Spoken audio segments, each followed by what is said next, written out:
কাবার পথে যাত্রা 419 যাত্রী নিয়ে জেদ্দার উদ্দেশ্যে ছেড়ে গেল বাংলাদেশ বিমানের প্রথম ফ্লাইট। সুষ্ঠু ব্যবস্থাপনায় সন্তুষ্ট মুসল্লিরা, আজ যাবে আরও 6টি।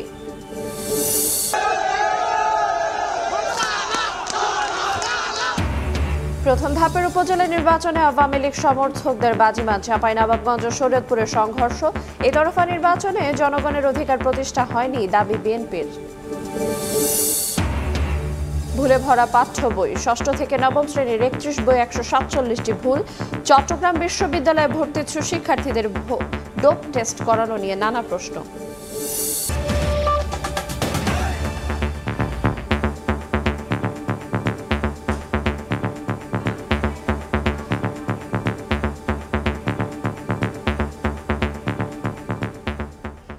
দেখছিলেন শিরোনাম, সকালের সময় সঙ্গে আছে এরিনা।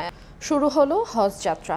সকাল 7টা 20 মিনিটে 419 যাত্রী নিয়ে শাহজালাল আন্তর্জাতিক বিমানবন্দর থেকে জেদ্দার উদ্দেশ্যে ছেড়ে গেছে বাংলাদেশ বিমানের প্রথম ফ্লাইট। ভোরে আয়োজন করা হয় উদ্বোধনী অনুষ্ঠানের। ফ্লাইট উদ্বোধন করেন ধর্মমন্ত্রী। এ সময় তিনি বলেন, শান্তিপূর্ণ হজ যাত্রা শুরু হয়েছে, কোনো বিড়ম্বনা ছাড়াই এবার ভিসা সম্পন্ন হবে। এর আগে ভোর রাত 4টা 5 মিনিটে 409 জন যাত্রী নিয়ে হযরত শাহজালাল আন্তর্জাতিক বিমানবন্দর থেকে সৌদি আরবের জেদ্দার পথে ছেড়ে যায় সৌদি এয়ারলাইন্সের ফ্লাইট। ধর্ম মন্ত্রণালয়ের তথ্য অনুযায়ী চলতি বছর হজে যাওয়ার উদ্দেশ্যে নিবন্ধন করেছেন 85,257 জন। এর মধ্যে সরকারি ব্যবস্থাপনায় 4,416 জন। আগামী 10 জুন হাজিদের সবশেষ ফ্লাইট দেশ ছাড়বে।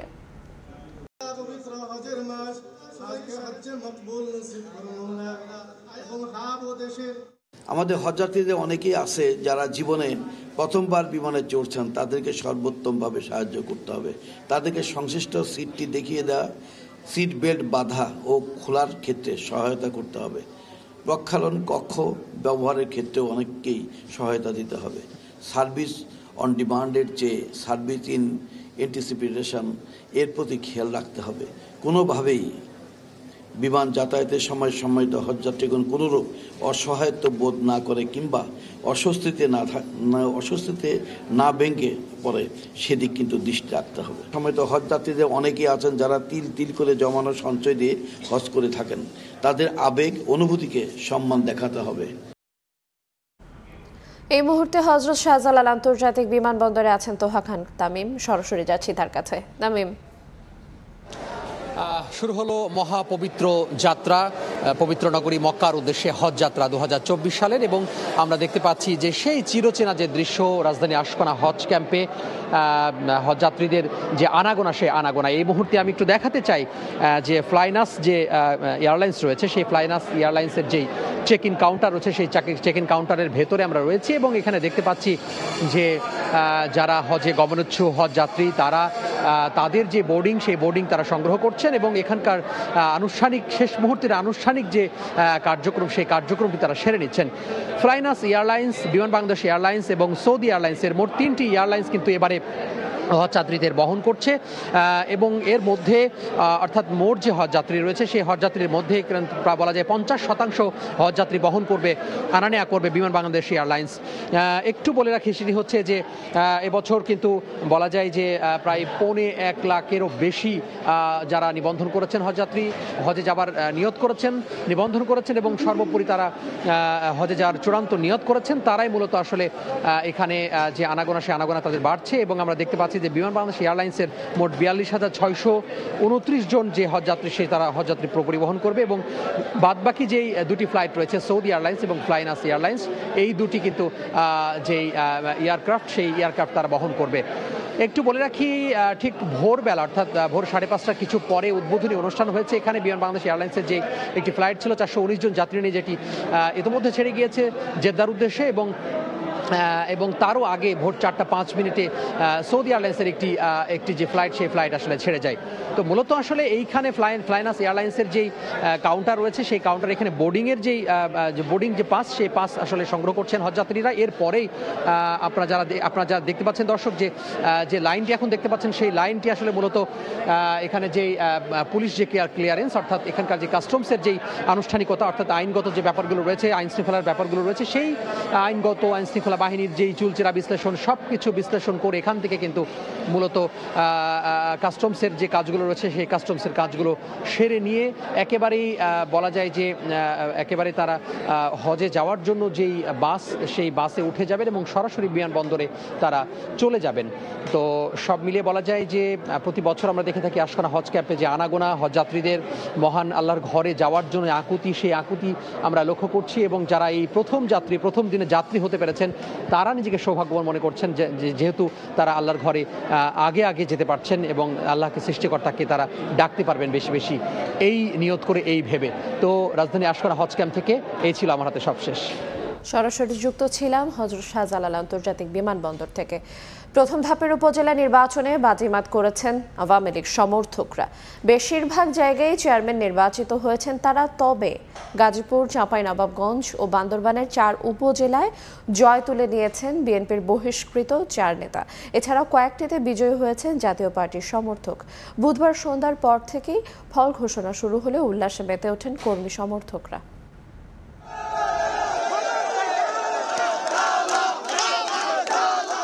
সমর্থিত প্রার্থীর বিজয়ের খবরে উল্লাসে মেতে ওঠেন নেতাকর্মীরা। প্রথম ধাপের উপজেলা নির্বাচনে বেশিরভাগ জায়গায় চেয়ারম্যান পদে বাজিমাত করেছেন আওয়ামী লীগ সমর্থকরা। বেসরকারি ফলে বিজয়ী প্রার্থী ও নেতাকর্মীদের উচ্ছ্বাস আর আনন্দ ছড়িয়ে পড়ে এক প্রান্ত থেকে আরেক প্রান্তে।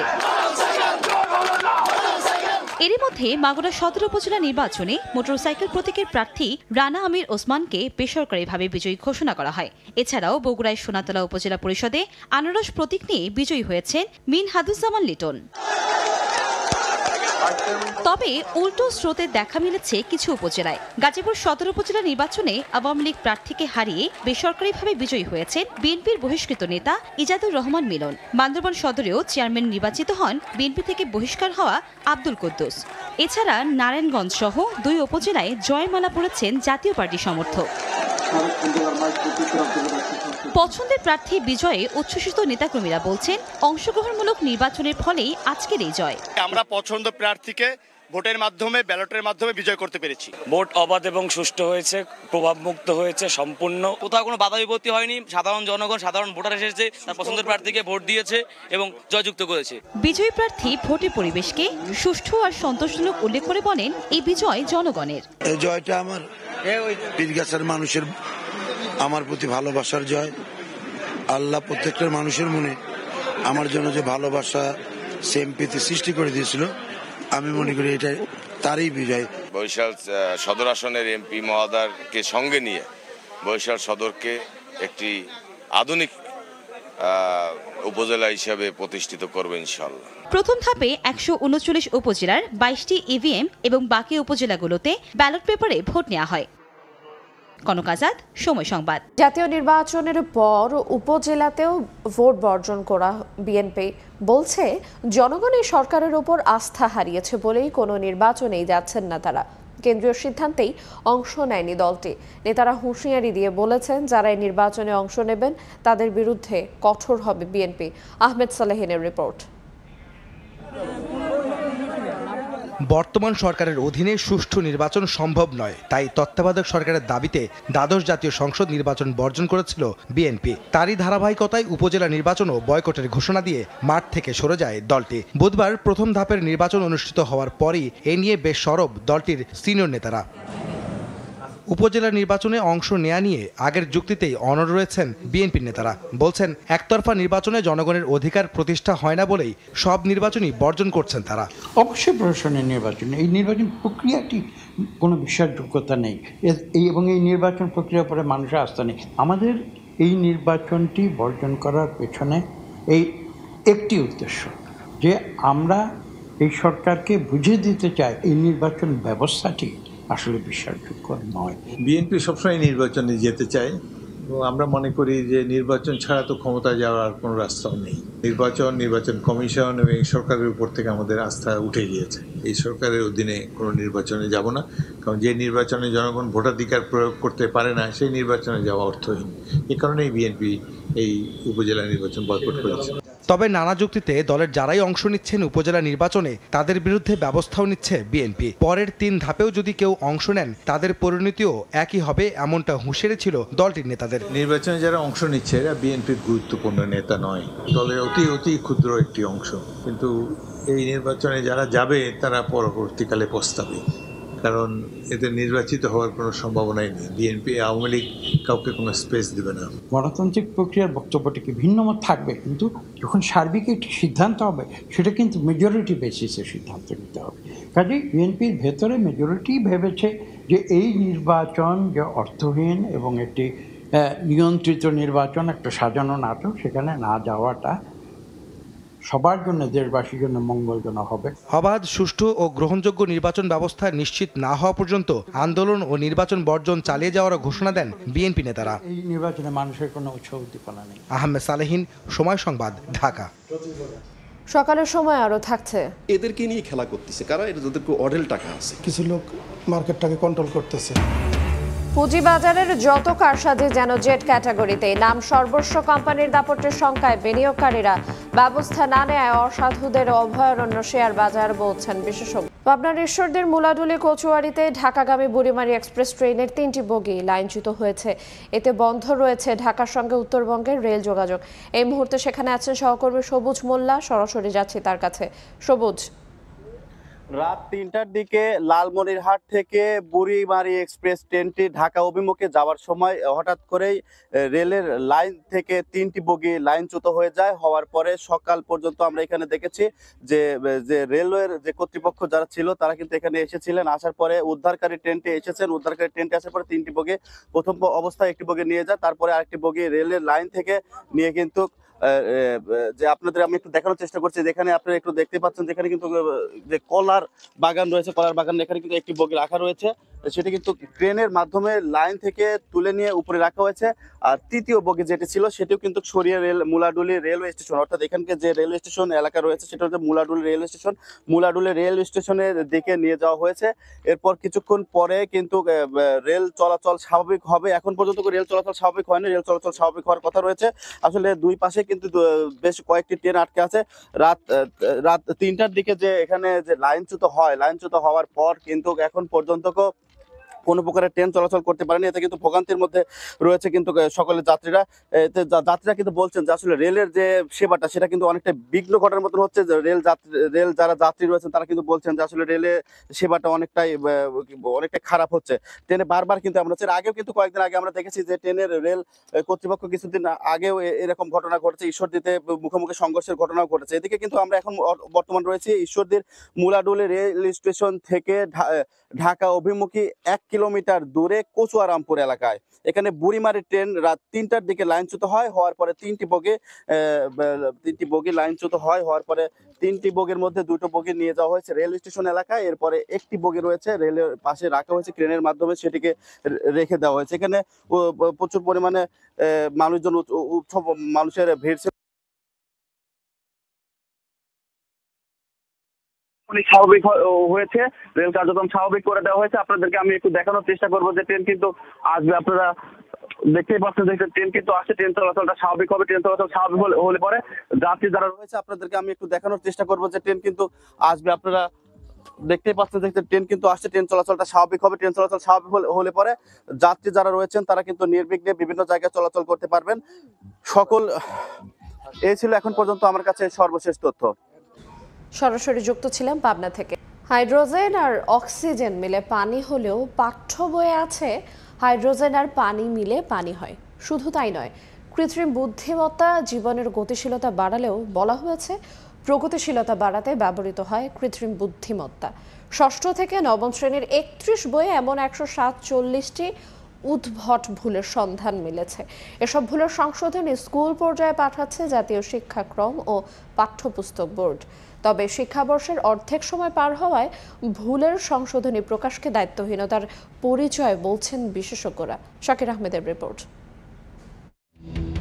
পাঠ্য বই শিক্ষার্থীদের কাছে তা যেন বাইবেল। তবে পাঠ্যপুস্তক যখন ভুলে ঠাসা থাকে তখন এই উদাহরণ যেন অর্থহীন হয়ে যায়। চলতি শিক্ষাবর্ষের অষ্টম শ্রেণীর বিজ্ঞান বইয়ের 162 নম্বর পৃষ্ঠা। মানবদেহের গুরুত্বপূর্ণ অংশ কিডনির দৈর্ঘ্য দেওয়া হয়েছে 1012 সেন্টিমিটার। প্রকৃতপক্ষে তা হবে সর্বোচ্চ 12 সেন্টিমিটার। হাইড্রোজেন আর অক্সিজেনের বিক্রিয়ার ফল পানি হলেও 93 পৃষ্ঠায় বলা হয়েছে হাইড্রোজেনের সাথে পানি মেশালে নাকি পানি হয়। আর 125 পৃষ্ঠায় আছে প্লাটিপাস মেরুদণ্ডী প্রাণী হলেও ডিম পাড়ে। আর 136 পৃষ্ঠায় বলা হয়েছে কর্কট ক্রান্তি রেখা এবং 90 ডিগ্রি পশ্চিম দ্রাঘিমা রেখার ছেদবিন্দু বাংলাদেশে পড়েছে, পশ্চিমের জায়গায় পূর্বে হবে। অষ্টম শ্রেণীর ইতিহাস ও সামাজিক বিজ্ঞান বইয়ের 121 নম্বর পৃষ্ঠায় দুটি ছবির মধ্যে বামে লিওনার্দো দা ভিঞ্চির ছবি থাকলেও ক্যাপশনে বলা হয়েছে বামে মোনালিসার ছবি। 23 নম্বর পৃষ্ঠায় প্রথিতযশা প্রকৌশলী ফজলুর রহমান খানের মৃত্যুর সাল ভুল দেয়া হয়েছে। আর নবম শ্রেণীর ডিজিটাল প্রযুক্তি বইয়ের 179 পৃষ্ঠায় বলা হয়েছে প্রগতিশীলতা বাড়াতে ব্যবহার করা হয় কৃত্রিম বুদ্ধিমত্তা। ষষ্ঠ শ্রেণীর স্বাস্থ্য সুরক্ষা বইয়ে ব্যায়ামের পদ্ধতি নিয়ে ট্রাইসেপস ডিপস নামে একটি পদ্ধতির কথা বলা হলেও তা আসলে হবে ট্রাইসেপস ডিপস। প্রতি বছরই পাঠ্যপুস্তকে মৌলিক ও বড় ধরনের ভুল পাঠ্যপুস্তকের প্রতি শিক্ষার্থীদের আস্থা নষ্ট করবে বলে মনে করেন শিক্ষা বিশেষজ্ঞরা। ভুল যেটা রয়ে গেছে টেক্সট বুকে, শিক্ষার্থীদের অধিকাংশই শিখছে সেই ভুলটাই। এটা কিন্তু একটা ভয়াবহ অবস্থা। মাইনর কিছু ভুল হতে পারে, যেমন আমরা বলি ছাপাখানার ভুল, কোনো একটা ছাপার অক্ষরে বানানে শব্দে ভুল হতে পারে, কিন্তু কন্টেন্টের মূল জায়গায় ভুল হবে, কনসেপচুয়াল ভুল হবে, এটা মোটেই অ্যাকসেপ্টেবল না। ইতোমধ্যেই ভুলের সংশোধনী স্কুল পর্যায়ে পাঠিয়েছে জাতীয় শিক্ষাক্রম ও পাঠ্যপুস্তক বোর্ড। আমরা চেষ্টা করেছি যেগুলো একেবারেই এমন ভুল যে ভুলগুলো ভুল শেখা হবে সেরকম তালিকাটা তৈরি করছি। আগামী বছর থেকে ভুলের সংখ্যা কমিয়ে আনতে আগে ভাগেই বই রচনা, সংশোধন ও পরিমার্জন প্রক্রিয়া শুরু করতে চায় এনসিটিবি। আমাদের যে বিশেষজ্ঞরা তারাও প্রত্যেকটা বই একেবারে। শাকিন আহমেদ, সময় সংবাদ, ঢাকা। চট্টগ্রাম বিশ্ববিদ্যালয়ে প্রথমবারের মতো ভর্তিচ্ছু শিক্ষার্থীদের ডোপ টেস্ট করানোর সিদ্ধান্ত নিয়ে সৃষ্টি হয়েছে নানা প্রশ্নের। প্রথম পর্যায়ে চট্টগ্রাম মেডিকেলে 5,000-এর বেশি শিক্ষার্থীর ডোপ টেস্ট করানোর পরিকল্পনা নেওয়া হলেও এখন বিশ্ববিদ্যালয়ের দুটি বিভাগে সেটি বাস্তবায়নের চিন্তা ভাবনা চলছে। একই সঙ্গে ডোপ টেস্টের ফি শিক্ষার্থী না বিশ্ববিদ্যালয় পরিশোধ করবে তারও কোনো সিদ্ধান্ত হয়নি। নূর জামাল আতিকের ক্যামেরায় বিস্তারিত জানাচ্ছেন মেহরিন রিনি। চট্টগ্রাম বিশ্ববিদ্যালয়ের 2023-24 শিক্ষাবর্ষের ভর্তি প্রক্রিয়া চলছে, তাই ভর্তি পরীক্ষায় উত্তীর্ণ শিক্ষার্থীদের এখনই ডোপ টেস্ট করানোর সিদ্ধান্ত নিয়েছে বিশ্ববিদ্যালয় প্রশাসন। 5 মে ডিনস কমিটির সভায় এই সিদ্ধান্ত হলেও বেশ কিছু প্রশ্নের এখনও সুরাহা হয়নি। বিশেষ করে প্রাথমিক সিদ্ধান্ত অনুযায়ী চট্টগ্রাম মেডিকেল কলেজ হাসপাতালে পরীক্ষার কথা থাকলেও এখন তা বিশ্ববিদ্যালয়েরই দুটি বিভাগে করা হবে। জেনেটিক ইঞ্জিনিয়ারিং অ্যান্ড বায়োটেকনোলজি আর বায়োকেমিস্ট্রি, সেখানে আমাদের এই ধরনের ফ্যাসিলিটিগুলো আছে। ওই ফ্যাসিলিটি ইউজ করে যদি আমরা আমাদের ছাত্রদেরকে যদি ডোপ টেস্টের মাধ্যমে নিয়ে আসতে পারি গ্র্যাজুয়ালি, তো তাদের মধ্যে একটা সচেতনতা সৃষ্টি হবে। বিশ্ববিদ্যালয় প্রশাসনের এই সিদ্ধান্তকে তাৎক্ষণিকভাবে ইতিবাচক হিসেবে নিলেও শিক্ষার্থীদের মধ্যে রয়েছে মিশ্র প্রতিক্রিয়া। বিশেষ করে ক্যাম্পাসে থাকা গোপন মাদক আস্তানা ধ্বংস না করে শিক্ষার্থীদের মাদকমুক্ত রাখা চ্যালেঞ্জ হয়ে দাঁড়াবে বলে মত তাদের। একই সঙ্গে নতুন শিক্ষার্থীদের পাশাপাশি পুরাতনদেরও ডোপ টেস্টের আওতায় আনার কথা বলছেন অনেকে।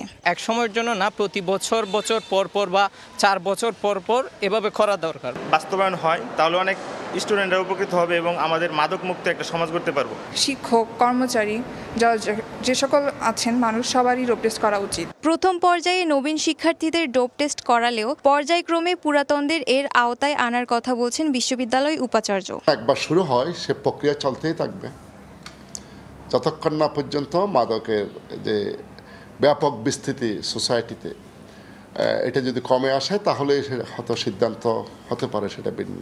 চট্টগ্রাম বিশ্ববিদ্যালয়ের 9টি অনুষদের 52টি বিভাগে শিক্ষার্থীর সংখ্যা অন্তত 27,000, আর নতুন শিক্ষাবর্ষে ভর্তির সুযোগ পাবেন 5,000-এর বেশি। মেহরিন রিনি, সময় সংবাদ, চট্টগ্রাম বিশ্ববিদ্যালয়। জনবল সংকটে যশোর শিক্ষা বোর্ড, বিশেষ করে তৃতীয় ও চতুর্থ শ্রেণীর কর্মচারী নেই 66%-এর বেশি। দীর্ঘদিন কোনো পদে নিয়োগ নেওয়া হওয়ায় এমন সংকট তৈরি হয়েছে বলে জানান সংশ্লিষ্টরা।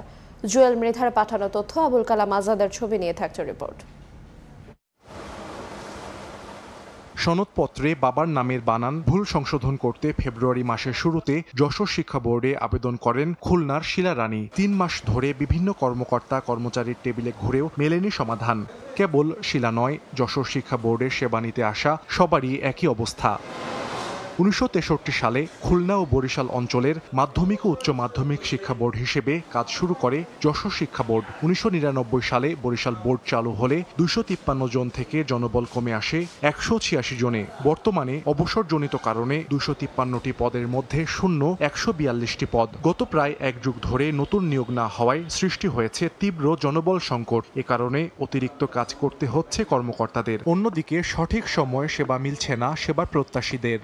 10 থেকে 15 দিনের ভিতরে নিষ্পত্তি হতো, তাহলে আমাদের ভোগান্তিটা কম হতো। বলছে যে নেক্সট যে মিটিং আছে, মিটিং এর জন্য আপনাদের মেসেজ দেওয়া হবে। এক টেবিলে আমাদের 2-3 দায়িত্ব পালন করতে হচ্ছে। মানসিক অস্বস্তিতে আছি এবং মানসিক ভারসাম্য আমরা হারিয়ে ফেলতেছি। মাধ্যমিক শাখাও করতে হয়, উচ্চ মাধ্যমিক শাখাও আমার করতে হয়। মজুরির ভিত্তিতে কিছু লোক নিয়ে কাজ করতে যাচ্ছি, তো সেই কাজটা তারা একদিক থেকে তারা এক্সপার্ট না, কারণ 1 বছর যারা করতেছে হয়তো পরের বছরে তারা আসতেছে না। এদিকে বোর্ডের চেয়ারম্যানের দাবি, জনবল চেয়ে মন্ত্রণালয়ে বারবার চিঠি দিয়েও মিলছে না কোনো প্রতিকার। ইতিমধ্যে যেহেতু মন্ত্রণালয়ে এটি এজেন্ডাভুক্ত হয়েছে, খুব দ্রুতই এই বিষয়ে ব্যবস্থা সরকার নেবে। যশোর শিক্ষা বোর্ডের তথ্য মতে প্রথম শ্রেণীর 25টি পদের মধ্যে শূন্য 1টি, দ্বিতীয় শ্রেণীর 23টি পদের মধ্যে 4টি, তৃতীয় শ্রেণীর 122টি পদের মধ্যে 82টি এবং চতুর্থ শ্রেণীর 83টি পদের মধ্যে শূন্য 55টি।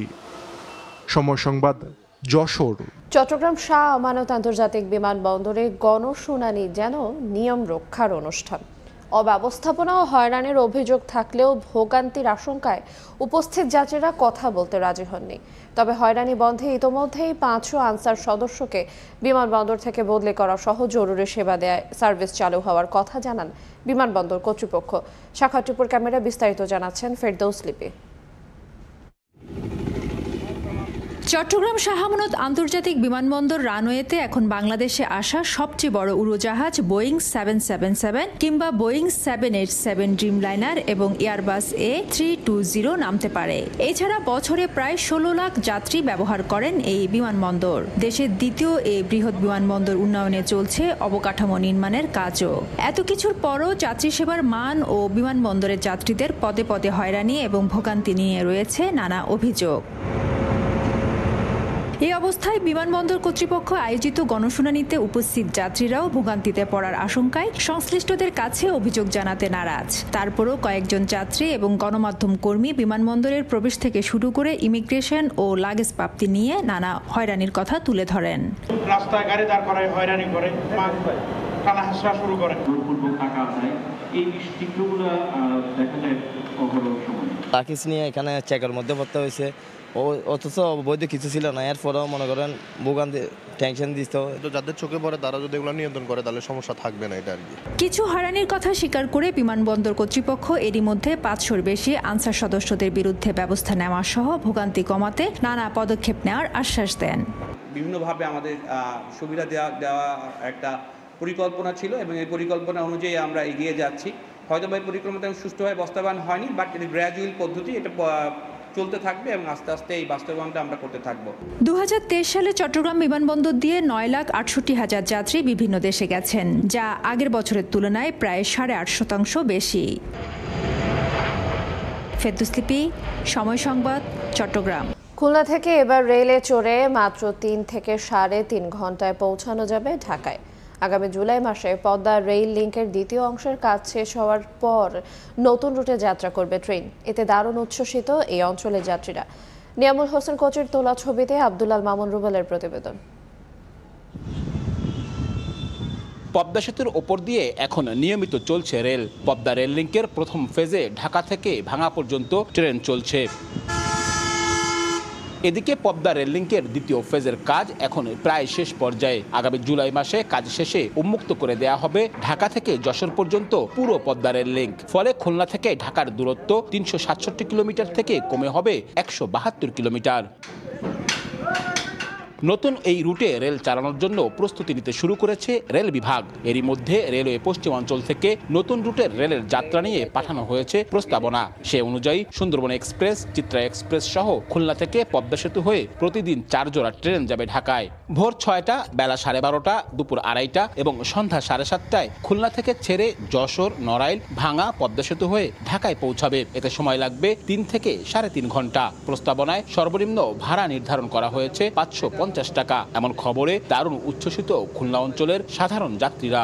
3.5 ঘন্টায় যাওয়া যায়, মানে এটা 1/3 অর্থাৎ 3 ভাগের 1 ভাগ সময় নেমে আসবে। এটা একটা আলাদিনের চেরাগের মতন একটা ঘটনা এই খুলনাবাসীর জন্য। হয়তো দিনের দিনেও অনেকে যাওয়া আসা করতে পারে। জুলাই থেকে ছাড়বে, যে আসলে আমরা সবাই খুশি হব। আমরা যে এখানে খুলনাবাসী যারা আছি, জুলাই থেকে চলবে ট্রেন, তখন তো ভালো হবে আমাদের জন্য, সবার জন্য। খুলনাবাসীর একটা অন্যরকম একটা পাওয়া খুলনা যশোরবাসীর।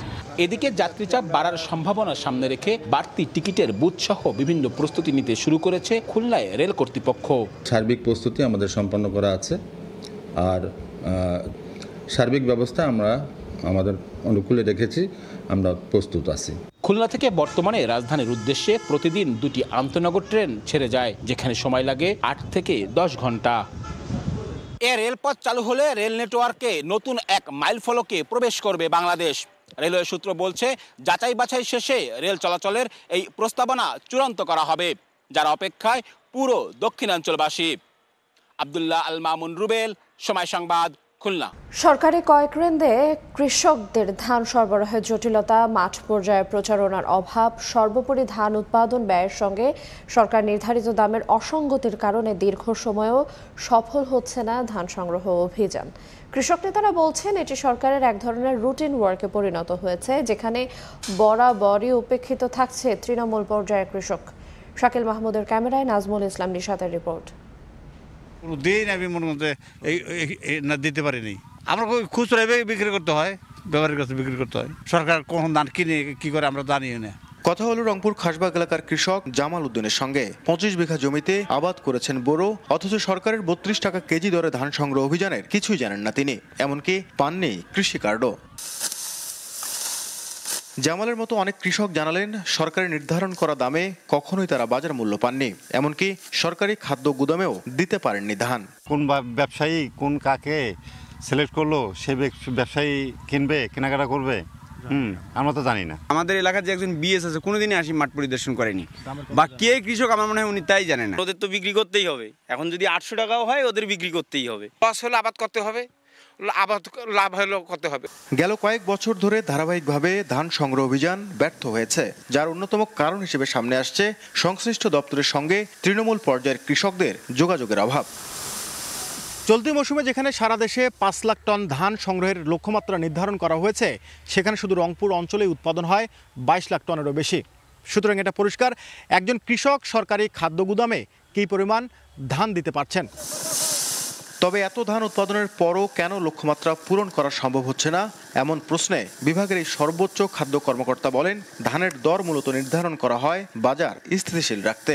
সংগ্রহ মূল্যটা হ্যান্ডসাম হওয়ার কারণে কৃষকরা কিন্তু বাজারে ন্যায্য মূল্যটা পায়, নাহলে কিন্তু এই মূল্য যদি আমরা আরও কম দিতাম, তাহলে কিন্তু তার উৎপাদন খরচটাই উঠতো না, সে আরও কম বেশি পেত। কৃষক সংগঠনের নেতারা বলছেন, ধান সংগ্রহের পদ্ধতি কৃষক বান্ধব করা না গেলে সরকারের এমন কর্মসূচিতে কৃষকরা নয়, লাভবান হবেন ব্যবসায়ীরা।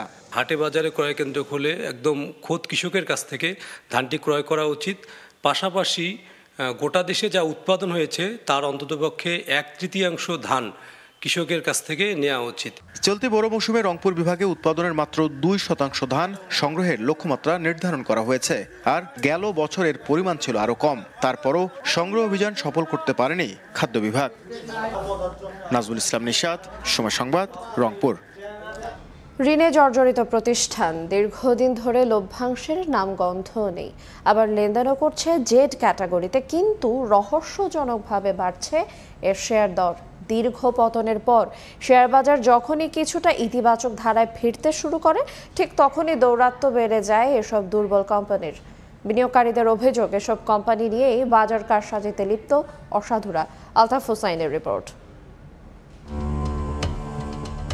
অলটেক্স ইন্ডাস্ট্রিজ লিমিটেড টেক্সটাইল খাতের কোম্পানিটি পুঁজিবাজারে তালিকাভুক্ত হয় 1996 সালে। দীর্ঘদিন ধরে বাজারে থাকলেও প্রতিষ্ঠানটি লভ্যাংশ ঘোষণা করেছে 2016 সালে 4% ও 2022 সালে মাত্র 1%। প্রতিষ্ঠানটির দীর্ঘমেয়াদী ঋণের পরিমাণ 4 কোটি 32 লাখ ও স্বল্পমেয়াদী ঋণ 29 কোটি 83 লাখ টাকা, আর পুঞ্জীগত লোকসান দাঁড়িয়েছে 25 কোটি 1 লাখ টাকা।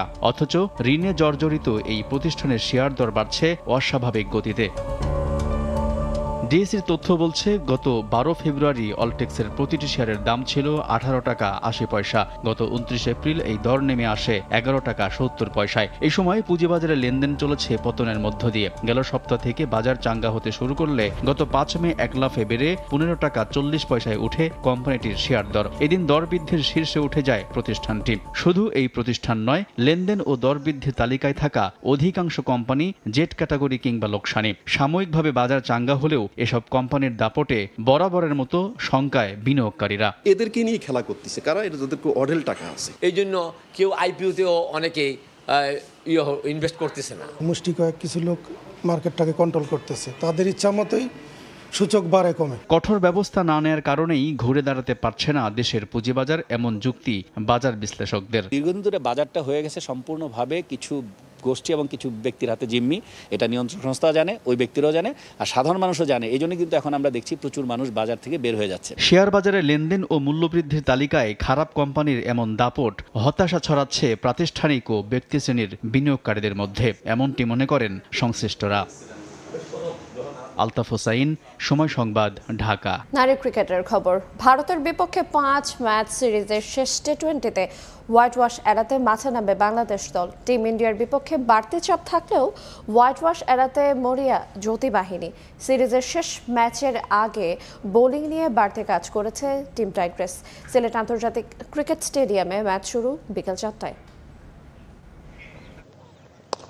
ঘরের মাঠ, চেনা কন্ডিশন, প্রতিপক্ষ পরিচিত, কিন্তু সময়টা একেবারেই ভালো যাচ্ছে না বাংলাদেশ নারী ক্রিকেট দলের। শক্তিশালী টিম ইন্ডিয়ার বিপক্ষে হাতছাড়া হয়েছে সিরিজ। টানা 4টি ম্যাচ হেরে নাজেহাল অবস্থা টাইগ্রেসদের। তবে সিরিজের শেষ টি-20তে এবার বাংলাদেশের সামনে মিশন হোয়াইট ওয়াশ এড়ানোর। ভারতের বিপক্ষে 5 ম্যাচ সিরিজের প্রতিটিতেই হারের ক্ষত নিয়ে মাঠ ছাড়তে হয় বাংলাদেশ দলকে। ঘরের মাঠে কোনো প্রতিরোধই করতে পারেনি জ্যোতি নাহিদারা, বরং প্রতিটা ম্যাচেই বাজেভাবে হারতে হয় তাদের। ব্যাটিং, বোলিং কিংবা ফিল্ডিং সব ডিপার্টমেন্টেই নড়বড়ে অবস্থা টাইগ্রেসদের। সিরিজ হাতছাড়া হলেও এবার হোয়াইট ওয়াশ এড়াতে চায় বাংলাদেশ। নিজেদের শেষ ম্যাচের আগে সিলেটে বেশ সিরিয়াস অনুশীলন বাংলাদেশ দলের। সিলেট আন্তর্জাতিক ক্রিকেট স্টেডিয়ামে বোলিং দিয়ে অনুশীলন শুরু করলেও ব্যাটিংটাও প্র্যাকটিস করেছে দল। তবে শেষ ম্যাচটা জিততে যে বাড়তি প্রস্তুতি দলের, তা গুরু হাসান তিলকারত্নের তোড়জোড় দেখে কিছুটা হলেও বোঝা যায়।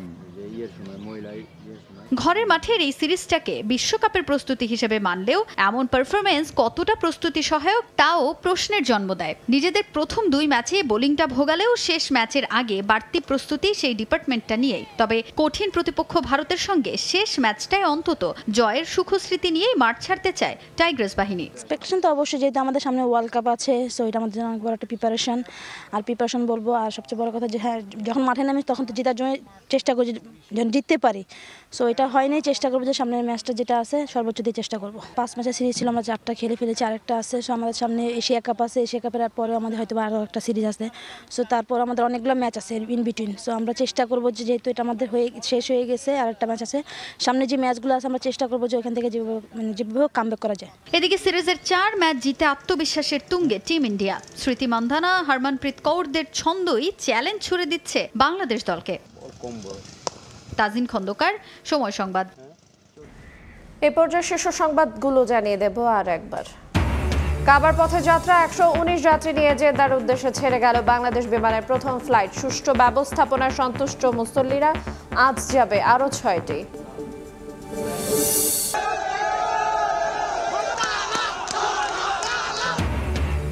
প্রথম ধাপের উপজেলা নির্বাচনে আওয়ামী লীগ সমর্থকদের বাজিমাত। চাঁপাইনবাবগঞ্জ ও শরীয়তপুরে সংঘর্ষ। এ তরফা নির্বাচনে জনগণের অধিকার প্রতিষ্ঠা হয় না, দাবি বিএনপির। এবং ভুলে ভরা পাঠ্য বই, 6ষ্ঠ থেকে 9ম শ্রেণীর 31 বইয়ে 147টি ভুল। চট্টগ্রাম বিশ্ববিদ্যালয়ে ভর্তি ইচ্ছু শিক্ষার্থীদের ডোপ টেস্ট করানো নিয়ে নানা প্রশ্ন।